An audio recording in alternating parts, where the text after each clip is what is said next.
ഒരാളെ സ്നേഹിക്കുന്നത് എപ്പോഴാണെന്നറിയുമോ? അത് നാം വിട്ടുകൊടുക്കാൻ ശീലിക്കുമ്പോഴാണ്. മരണത്തോട് തോൽക്കാനും വിജയിക്കാനും സാധിക്കാത്ത ഒരു സഹോദരൻ്റെ മരണം ആഗ്രഹിക്കുന്ന ഒരു കഥ.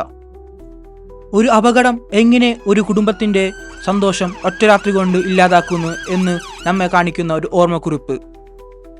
Hi, welcome to stories.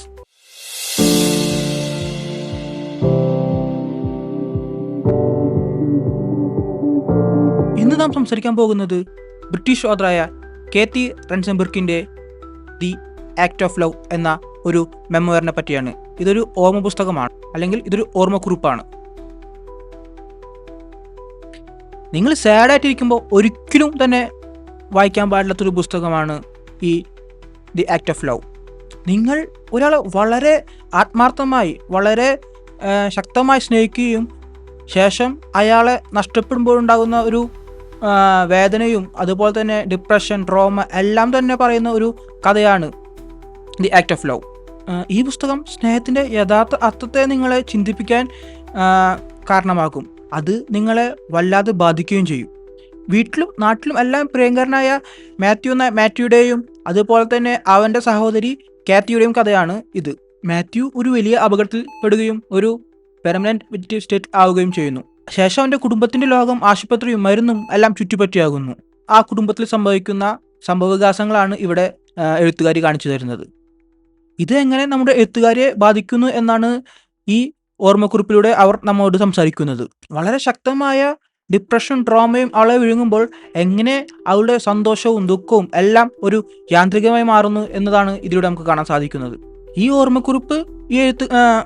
ഓർമ്മക്കുറിപ്പിൽ കാത്തി വളരെ സത്യസന്ധമായിട്ട് തന്നെയാണ് അവളുടെ എല്ലാ ചിന്തകളും അവളുടെ എല്ലാ വിചാരങ്ങളും എല്ലാം തന്നെ നമ്മുമായി പങ്കുവെക്കുന്നത്. കാത്തി ഇവിടെ ഒരു വികാരങ്ങളെയും മറച്ചു വെക്കുന്നില്ല. അവൾ അവളുടെ ക്ഷീണം പറയുന്നുണ്ട്, കോപം കാണിക്കുന്നുണ്ട്, കുറ്റബോധത്താൽ കരയപ്പെടുന്നുണ്ട്, അതുപോലെ തന്നെ ചിരിക്കാൻ മറന്നുപോയ അവസ്ഥകൾ നമ്മുമായി പങ്കുവെക്കുന്നു. എല്ലാം തന്നെ ഇവിടെ ഒരു മറവും കൂടാതെ ഈ മെമ്മോറിയൽ കാത്തി നമ്മുമായി പങ്കുവെക്കുന്നുണ്ട്. കാത്തിയുടെ റൈറ്റിംഗ് സ്റ്റൈൽ വളരെ സിമ്പിളാണ്. ഓവർ ഡ്രാമാറ്റിക് ആയിട്ടോ അല്ലെങ്കിൽ പോയറ്റിക് ആയിട്ടോ ഒന്നും തന്നെ ഇവിടെ ഒന്നും പറയുന്നില്ല. എല്ലാം വളരെ സിമ്പിളായി ഡയറക്റ്റായി നമുക്ക് മനസ്സിലാവുന്ന രീതിയിലുള്ള ഒരു ലാംഗ്വേജ് ഉപയോഗിച്ചാണ് കാത്തി നമ്മുമായിട്ട് ആ ഓർമ്മക്കുറിപ്പ് നമ്മളോട് പങ്കുവെക്കുന്നത്. അതുകൊണ്ട് തന്നെ കാറ്റി പറയാൻ ഉദ്ദേശിക്കുന്ന ഇമോഷൻസ് നമ്മുടെ മനസ്സിലേക്ക് വളരെ എളുപ്പത്തിൽ ട്രാൻസ്ഫർ ആവുന്നുണ്ട്.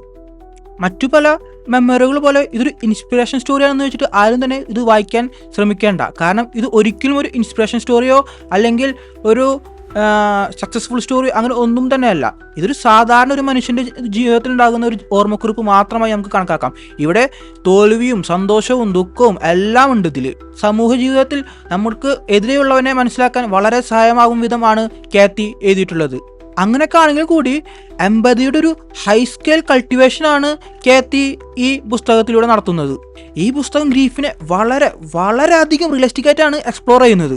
അതുപോലെ തന്നെ ഇതൊരു സിനിമ സ്റ്റൈൽ സാഡ് സ്റ്റോറിയോ അല്ലെങ്കിൽ സിനിമ സ്റ്റൈൽ സാഡ്നെസ് ഒന്നല്ല, ഒരു റിയൽ ലൈഫ് എക്സോഷനാണ് ഇതിൽ കാണുന്നത്. എങ്ങനെയാണ് ദുരിതം നമ്മളെ തളർത്തുന്നത് എന്ന് വളരെയധികം വളരെ റിയലിസ്റ്റിക് ആയിട്ടാണ് നമുക്കിത് കാണിച്ചു തരുന്നത്. ഈ കഥയുടെ കോരെന്ന് പറയുന്നത് അൺകണ്ടീഷണൽ ലവ് ആണ്.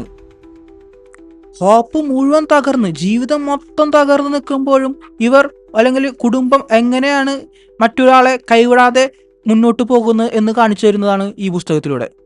ജീവിതം നിലനിർത്തുന്നതാണോ യഥാർത്ഥ സ്നേഹം എന്നുള്ളൊരു കോൺഫ്ലിക്റ്റാണ് ഈ മെമ്മറിനെ ഏറ്റവും സ്പെഷ്യലാക്കുന്നത്. ഇവിടെ മാത്യുവിൻ്റെ സർവൈവലിനേക്കാൾ കൂടുതൽ കാത്തി പറയുന്ന കാത്തിയുടെ സർവൈവലാണ്. കാരണം ആക്സിഡൻറ്റിൽ പറ്റി മാത്യു ഒരു പെർമനൻറ്റ് വെജിറ്റേറ്റീവ് സ്റ്റേറ്റിലാണ് ഉള്ളെങ്കിൽ അവൻ ഒന്നും തന്നെ അറിയാതെ ആ ബെഡിലാണ്. ബാക്കി എല്ലാം കുടുംബത്തിലെ യാതനകളും ദുരിതങ്ങളും എല്ലാം തന്നെ അനുഭവിക്കുന്നത് കാത്തിയും അവരുടെ രക്ഷകർത്താക്കളുമാണ്.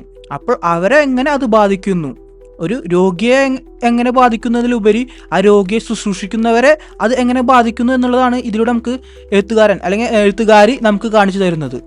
ട്രോമയും ഡിപ്രഷനും എങ്ങനെയാണ് ഒരു ജീവിതത്തെ വിരസമാക്കുന്നതും അതിൽ നിന്ന് എങ്ങനെ കരകയറാം എന്നുമാണ് ഇതിലൂടെ നമുക്ക് കാണിച്ചു തരുന്നത്. ഒരിക്കലും the last act of love ഒരു ഈസി റീഡിങ്ങോ അല്ലെങ്കിൽ ഫീൽ ഗുഡ് റീഡിങ്ങോ അല്ലെങ്കിൽ ഇൻസ്പിറേഷൻ റീഡിങ്ങോ അങ്ങനെ ഒന്നും തന്നെയല്ല. ഒരു റിയലിസ്റ്റിക് ആയിട്ടുള്ള ഒരു ഓർമ്മക്കുറിപ്പാണ്. ഒരു ദുരിതം സംഭവിച്ചതിൻ്റെ കുടുംബത്തിൽ എന്തൊക്കെ സംഭവിക്കും, അവർ എന്തൊക്കെ ദുരിതത്തിലൂടെ കടന്നു പോകും എന്നത് വളരെ റിയലിസ്റ്റിക്കായി, അതെങ്ങനെ ഒരു കുടുംബത്തെ തകർക്കും എന്നും എല്ലാം വളരെ റിയലിസ്റ്റിക് ആയിട്ട് അവരുടെ ഇമോഷൻസാണ് നമുക്ക് ഇതിലൂടെ കാണിച്ചു തരുന്നത്. അതുകൊണ്ട് തന്നെ ഇതിലുള്ള ഹെവി ആയിട്ടുള്ള ഇമോഷൻസ് കാരണം വായനയോടൊപ്പം നമ്മളും തളർന്നു പോകും. ഇവിടെ സഫറിങ്ങിനെ ഒരിക്കലും സിംപ്ലിഫൈ ആയിട്ടല്ല ഇവിടെ അവതരിപ്പിക്കുന്നത്. അതിൻ്റെ കാഠിന്യം എങ്ങനെയാണ്, അതെങ്ങനെയൊക്കെയാണ് മനുഷ്യനെ ബാധിക്കുന്നത് എന്നെല്ലാം വളരെ വ്യക്തമായിട്ട് ഇവിടെ പരാമർശിക്കുന്നുണ്ട്. ഇതുകൊണ്ടെല്ലാം ഇവിടെ ഒരു വിജയായ എഴുത്തുകാരെ നമുക്ക് കാണാൻ സാധിക്കില്ല. ഒരു ലോസ്റ്റായ അല്ലെങ്കിൽ ഇമോഷണലി ബ്രേക്ക് ഡൗൺ ആയ, അതുമല്ലെങ്കിൽ വളരെ ദുഃഖിതയായ ഒരു പച്ച മനുഷ്യയെയാണ് നമുക്കിവിടെ കാണാൻ സാധിക്കും. യഥാർത്ഥത്തിൽ കാത്തി ഇവിടെ പറയുന്നത് നമ്മളെല്ലാം ആഗ്രഹിക്കുന്ന പോലെ ജീവിത വിജയത്തിന് വേണ്ടി മുന്നോട്ട് ഓടുകയല്ല, ജീവിക്കുക എന്നതാണ് ഇവിടെ കാത്തി നമ്മോട് പങ്കുവയ്ക്കുന്ന ഏറ്റവും വലിയ ആശയം. ഇതുകൊണ്ടെല്ലാം ഈ പുസ്തകം എങ്ങനെ ഒരു ഡിപ്രസ്ഡ് ആയിട്ടുള്ള ഒരു വ്യക്തിയുമായി കണക്റ്റ് ആവാം എന്നുള്ളതിനുള്ളൊരു വ്യക്തമായ ഒരു ഹാൻഡ് ബുക്ക് ആയിട്ട് നമുക്ക് കൺസിഡർ ചെയ്യാം. ഇത് ഫുള്ളി പവേർഡ് ആയിട്ടുള്ളൊരു ഇമോഷണൽ പാക്കേജാണ്.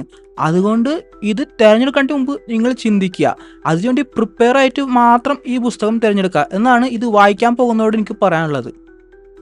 ഡീപ്ലി ഹാർട്ട് ബ്രോക്കൺ ആയിട്ടുള്ള ഒരു മെമ്മറിയാണ് ഈ പുസ്തകം. നാം എല്ലാം മനുഷ്യർ മാത്രമാണ് എന്നുള്ള ഒരു ഓർമ്മപ്പെടുത്തൽ കൂടിയാണ് ഈ പുസ്തകം.